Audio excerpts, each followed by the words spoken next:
My guest today has led teams across 5 continents, worked at the highest levels of consulting, and built a career around leadership, voice, and transformation. What caught my attention in preparing for this conversation was her focus on freedom, because many leaders look successful on the outside, yet feel deeply constrained on the inside. Welcome to Deals with Heels. I'm Debra, your host. Today, we're talking about what freedom and leadership really costs, why so many successful people still feel trapped, and what leaders have to give up in order to lead in alignment with who they truly are. If you've ever felt successful but not free, this conversation is for you. Welcome, Regina. I'm so happy to have you on the show. Debra, I'm delighted to be here. I have been looking forward to this conversation. And let's do it.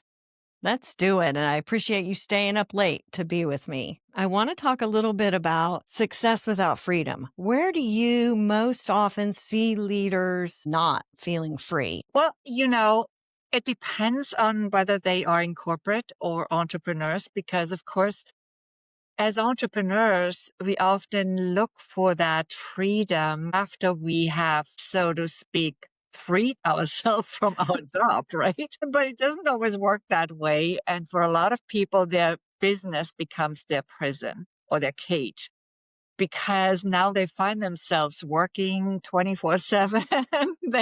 They probably didn't think of all the different things that it implies to be an entrepreneur. And so now we move from one cage to the next, so to speak. And that's what a lot of entrepreneurs, and I was in that situation too in the past, Deborah. So I'm not gonna lie, right? I have had 3 companies so far. This is my 3rd company. The 2 before were very different brick and mortar companies. The first one I really, really enjoyed, but it also had its difficulties and challenges, of course, as most companies do at some point. And the second one was a prison before it even started out, so to speak, because I had a fraudulent business partner. And now I found myself in this situation that I had to work my way out of, right? And that was not so much fun while I was in that experience, especially as it was a brick and mortar business. There was a lot of cleaning up the mess to do. And eventually I had to give up this company, which I had put all my energy in, all my money and all my enthusiasm for quite some time. So anyway, so that was a cage that I had unwillingly built for myself. Right. Sometimes right? we walk in it and we don't realize we're walking into a cage. We got tricked and lured in there. Right, exactly. And eventually, yes, I worked my way out of it, and I created a completely new company in a completely new place. But it didn't work from one day to the next, of course. So when I talk about this, then as a prison, then it's because we create those situations unknowingly without, of course, planning for it. And oftentimes it comes from our subconscious programming where we, somehow create a situation for ourselves because we want to experience a certain type of growth, probably from a higher self perspective. But at the same time, there is an easier way to create that growth for ourselves, and we don't see that at the time, right? So that's one experience I personally had. Then, of course, a lot of people find themselves in a career that looks great on paper, that sounds great, but that doesn't really feel free because they may not be able, for example, to lead in the way they would like to lead as leaders, or they find themselves in a company that no longer is aligned with their values or whatever it is for everybody, right? But they don't know what else to do and they feel stuck. And that what we call stuckness is oftentimes just a lack of perspective, right? That's when we don't see that in reality we have unlimited possibilities. Right. We feel like, oh, what am I going to do? I think there's some unrealistic expectations that people have when we become self-employed, when we start a business. And I have often heard someone, when I ask the question, why do you want to start a business? And I'm always expected to hear how they feel passionate and I'm going to say probably 30% of the time they say, because I don't want to keep working this hard. And then the big reveal that, boy, you don't really understand what owning a business is and how much of your heart and soul really go into it. And often we work longer hours for our business than we were putting in for the company that we worked for, too.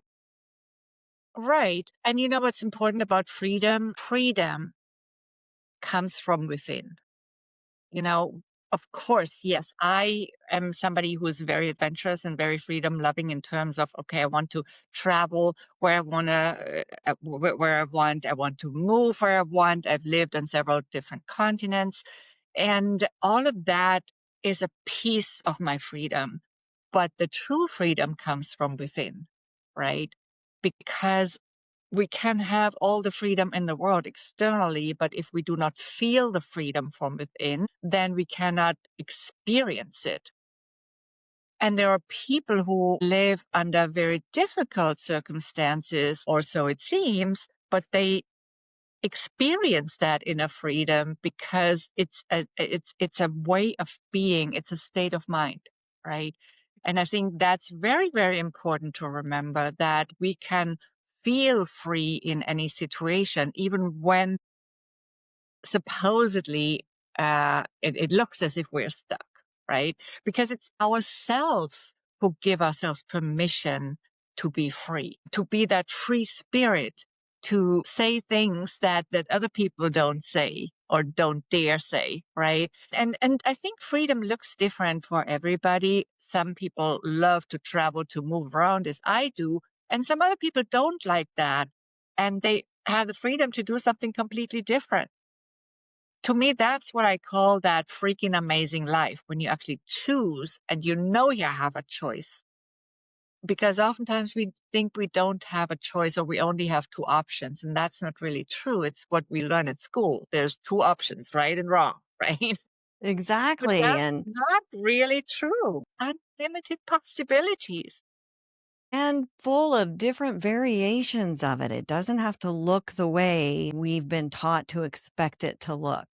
And often the people that we look at and we see, well, she's able to do it. Look, she's able to have it.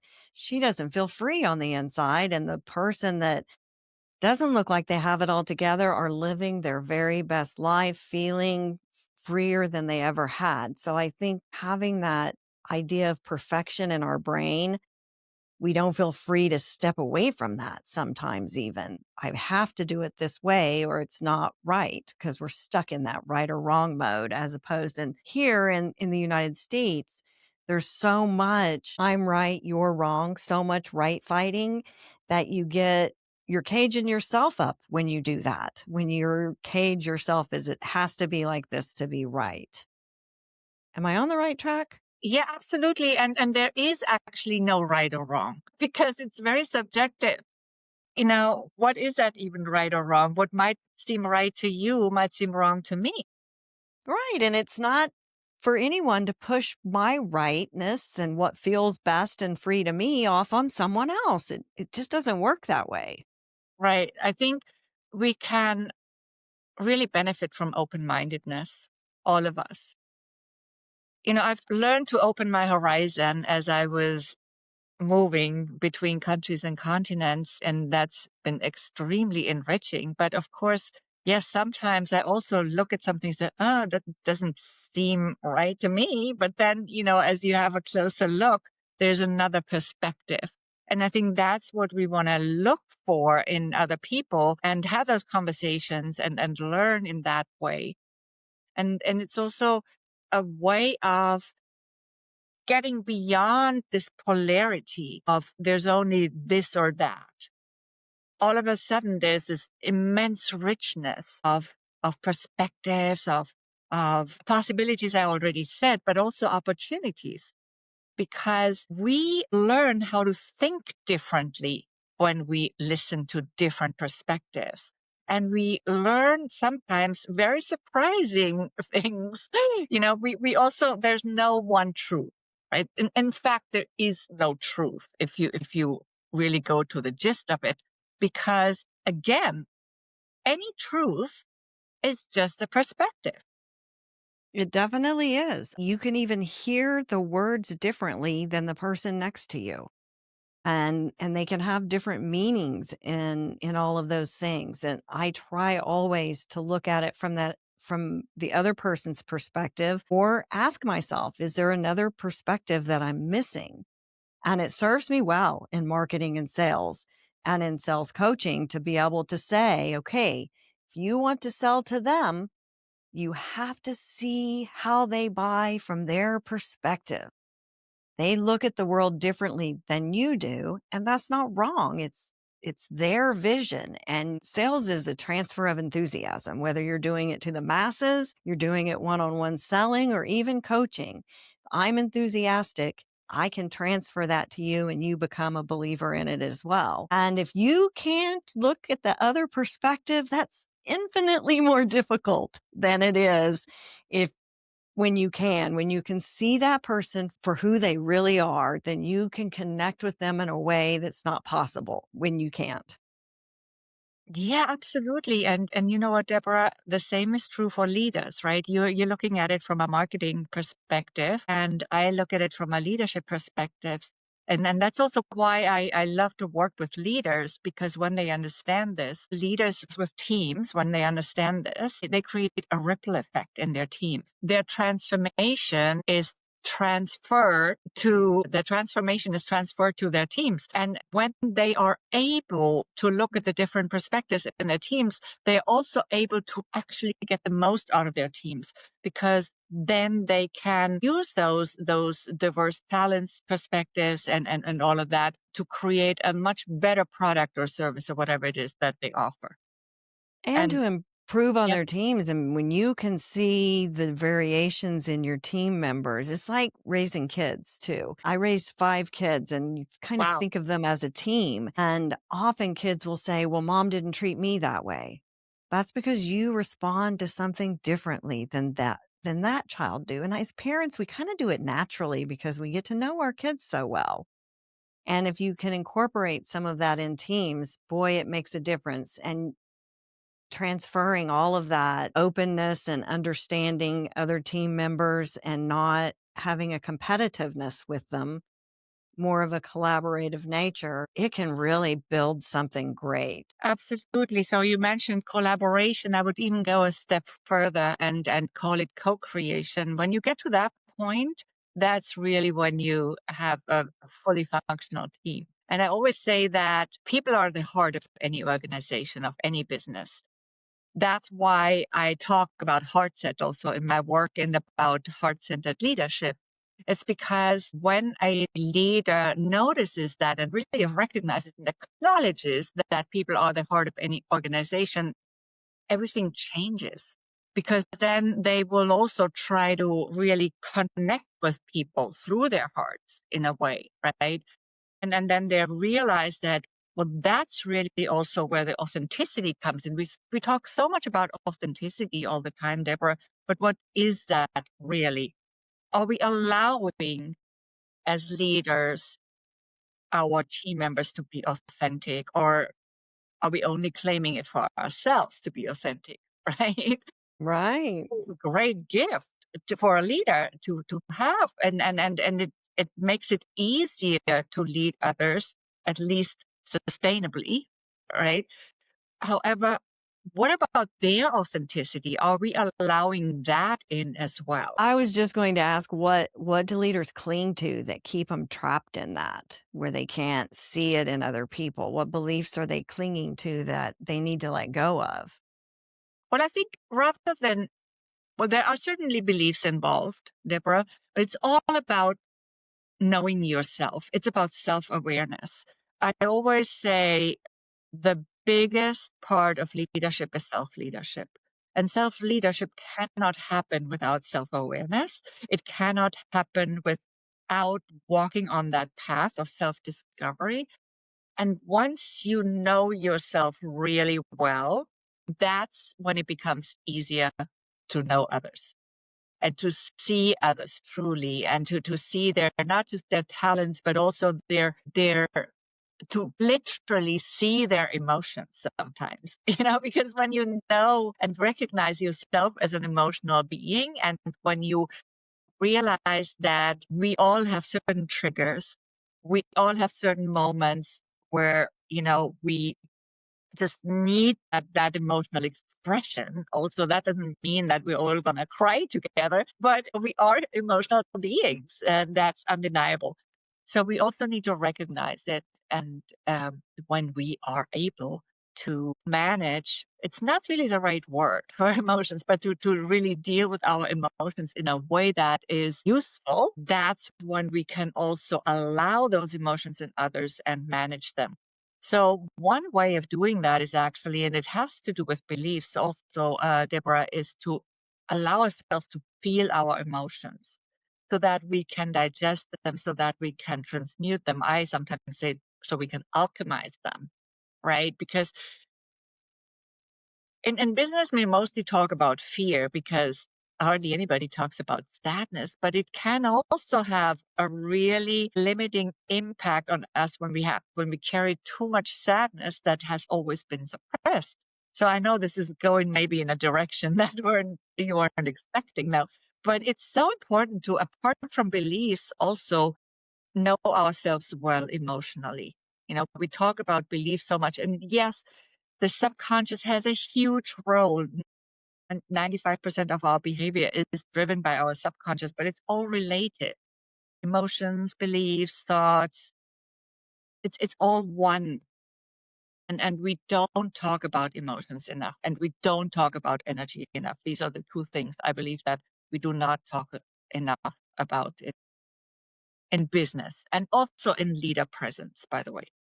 For me, having that emotional regulation and being able to call myself on it, and I'm a big self talker. And when I really started my personal growth, when I hit rock bottom and started over in my fees, that emotional regulation came from me really digging deep. Why do you feel this way? You love that person. You're not really upset with what they're doing. Where's that coming from? Because it's coming from within you, Deborah.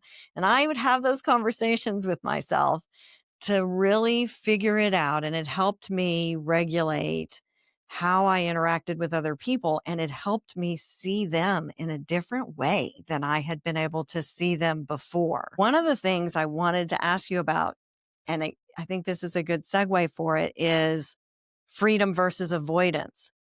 I think a lot of people avoid dealing with their emotions and call it freedom, right? It gets a label of freedom. I'm free not to have to think about that. I'm free. And you are, but the personal growth is going to come, and avoiding it will just make it build up and make you feel yucky. Tell us a little bit about that relationship between freedom and avoidance, and how we can distinguish when we're really building freedom and when we're avoiding stuff that we just don't want to have to talk about or deal with.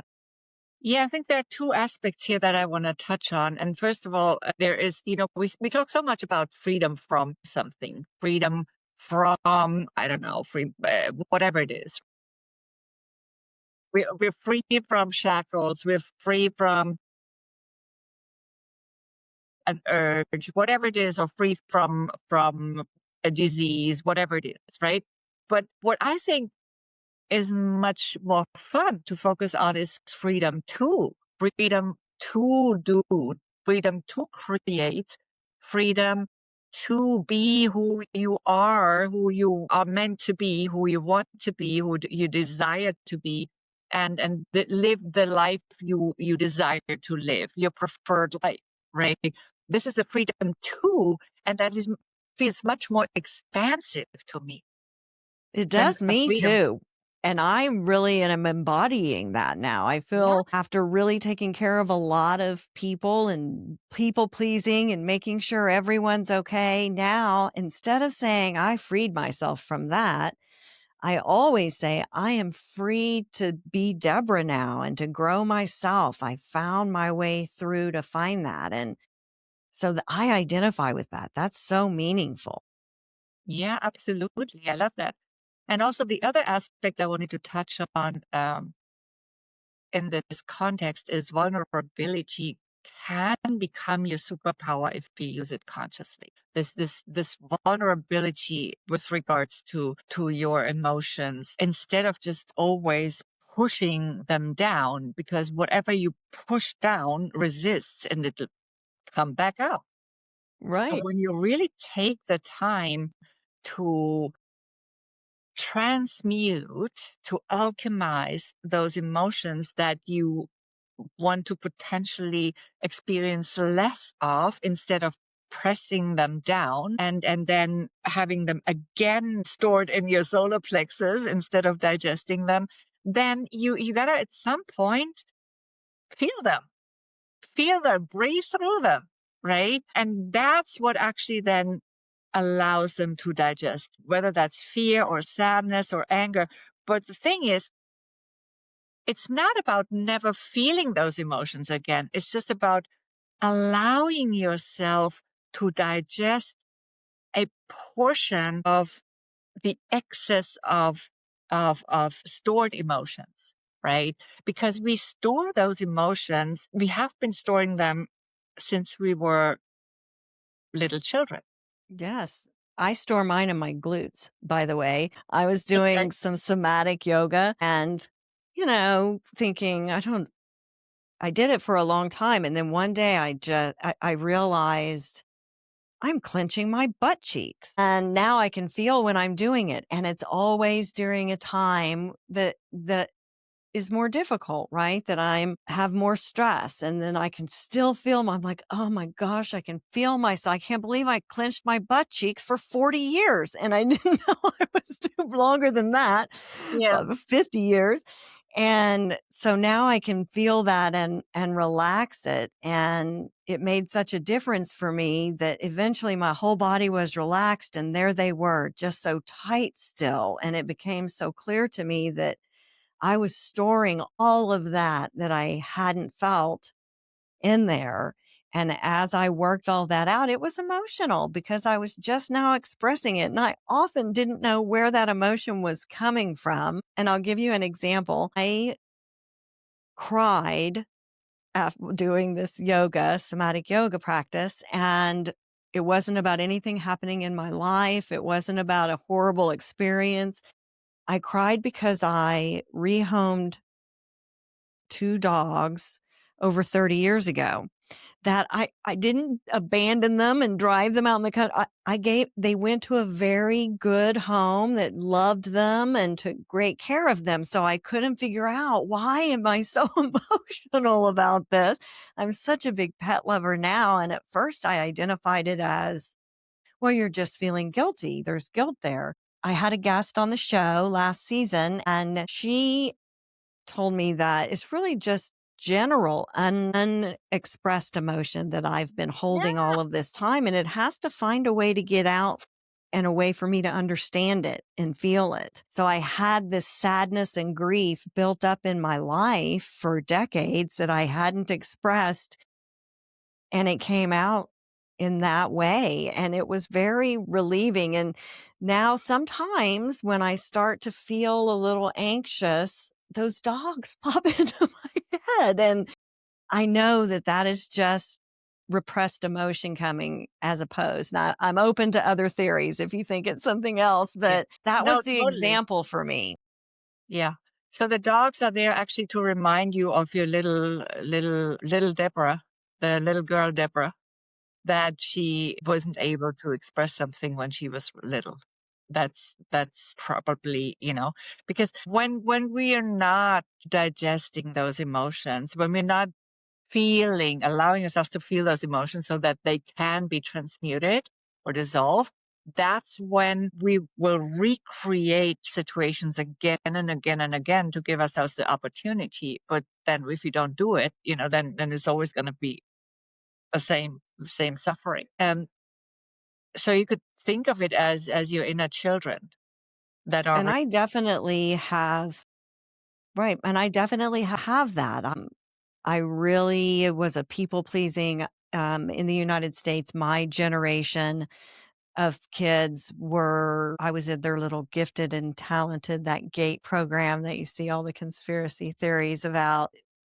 I learned that happiness came from achievement and my value came from achievement. And as an adult, when you're a kid, there's so many things you can achieve. You can do so many. I got a good grade. I scored a goal, all of the different things. You're Mhm. achieving new things all the time. And as an adult, it becomes very caged in work product and work achievements, and those are far and fewer in between.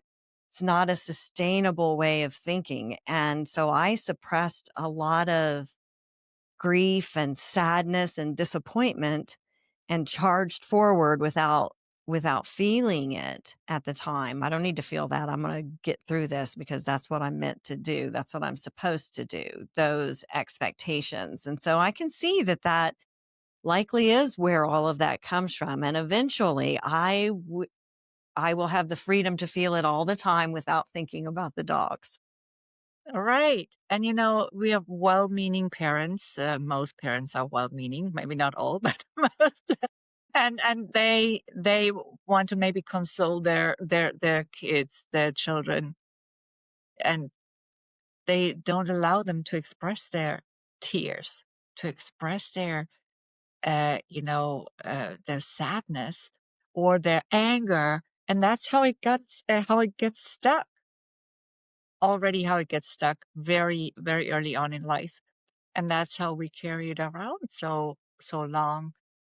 And oftentimes it's not that adults tell you not to do it, but they cannot deal with it.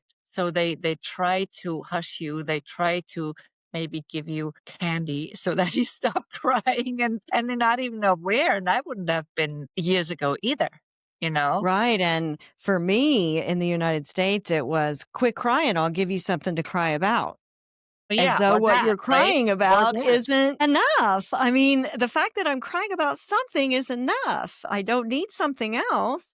Yeah. But that Yeah. was just the way it affected Yeah. all of us in that. I don't know one person that can't quote that exact thing that's my Yeah. age, because that is the way we kind of lived. And it makes things heavy when we're attempting to be a leader, and we don't often know where that heaviness comes from. How can we recognize that when we're leading someone, we have this heaviness in there and that emotion? How can we recognize it in ourselves so that we can empower our team to be better and learn themselves in that same way? But I think it's really about being sensitive to yourself and practicing self-compassion.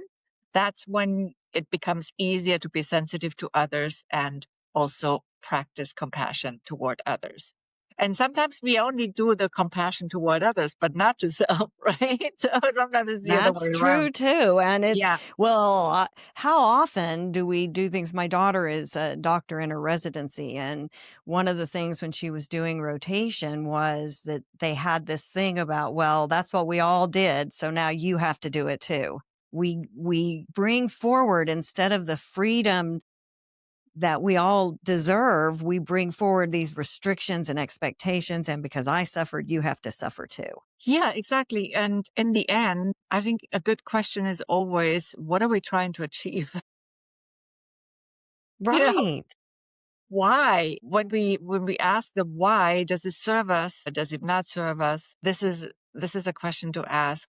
And then as leaders of a team, well, when our team thrives, it's much easier for us to thrive and the other way around. So we also need to really take good care of ourselves first so that we can thrive and we can pass this thriving attitude and energy onto our teams, that enthusiasm, that inspiration.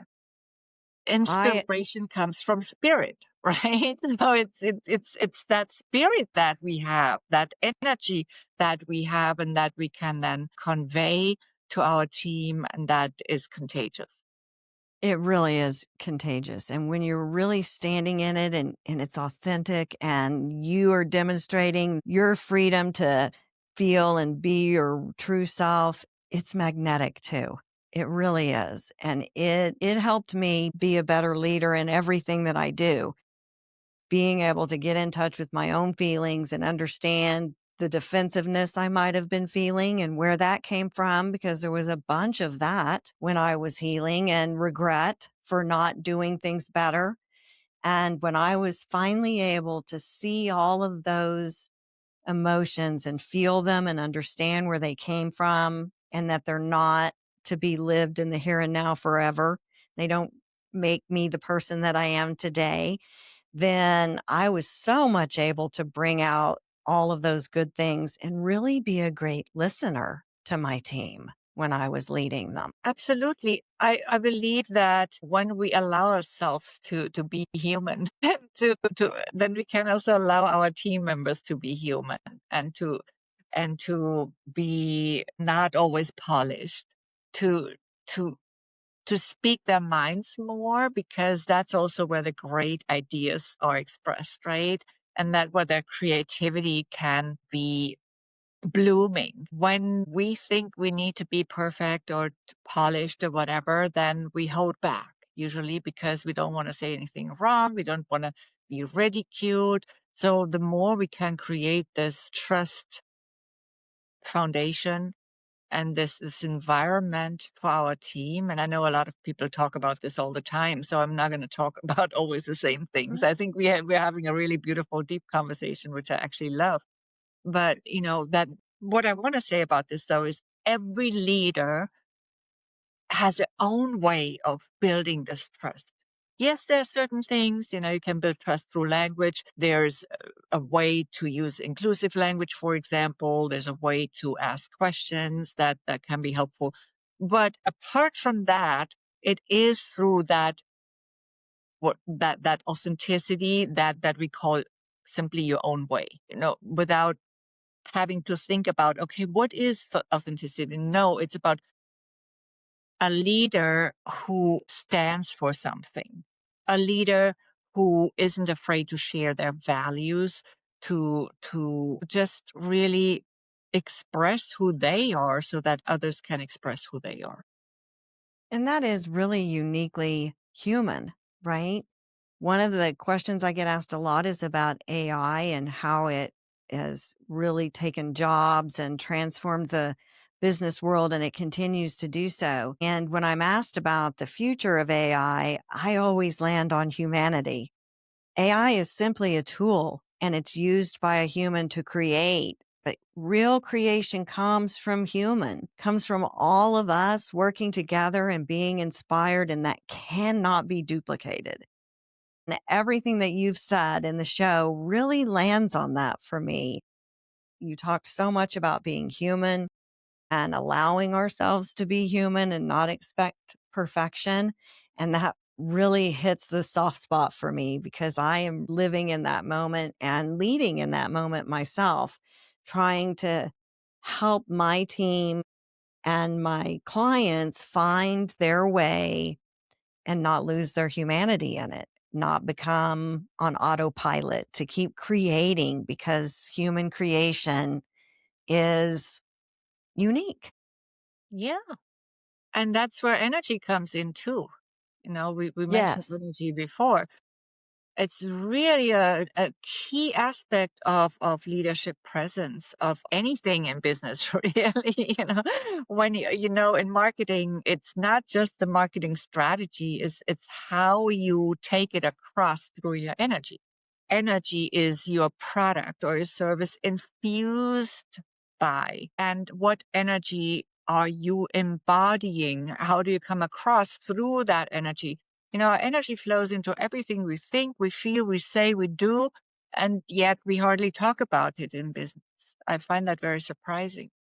I do too. And we know, especially in corporate world, and entrepreneurs get bogged down in that too, the nuts and bolts of doing. When you talk about marketing, they think about tactics and they think about tools, but they don't think about the transfer of emotion that you're doing, and the energy and the strategy and all of those things. Marketing is just a tool.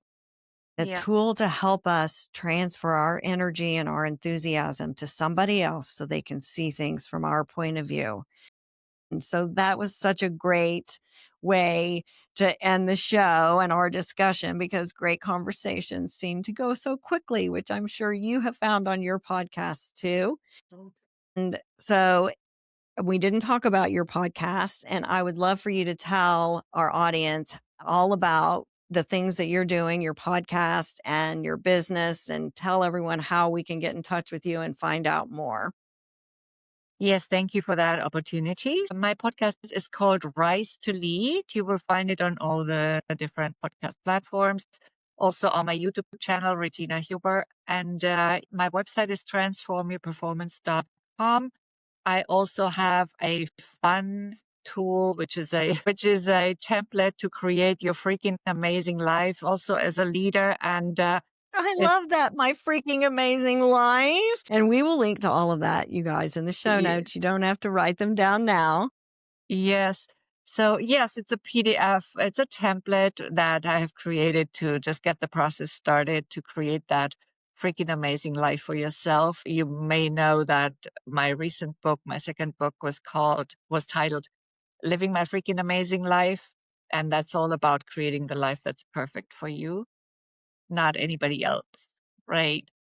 It's about my adventures and my life so far, which has been pretty eclectic. So it's not just a leadership book; it's also a very entertaining book, I would hope. I think that's pretty evident from the title, Regina. It is such a fun title that I can't wait to read it. I'm going to order it so that I can check it out. I didn't have time before we had recorded the show, but I definitely want to check it out. And I have enjoyed having you on the show. Thank you so much. We'll link to all of Regina's stuff in the show notes. I'm sure you guys want to buy her freaking good book too. Thank you so much. Yes, I would love for you to read it and let me know what you think and how it inspires you. Thank you so. I definitely will. If this conversation resonated with you, if it challenged how you think about leadership, power, or growth, then my work lives on beyond this podcast in your growth. Through the Growth Vanguard, I work with founders and leaders who want to build businesses that are strong, human-centered, and built to last. You can learn more about that work and decide if it's right for you at thegrowthvanguard.com, and I will link to it and all of our other show stuff in the show notes as well. Until next time, stand strong in your power, especially when it gets uncomfortable. We're out. We did it. Thank you. Thank you so Okay. much.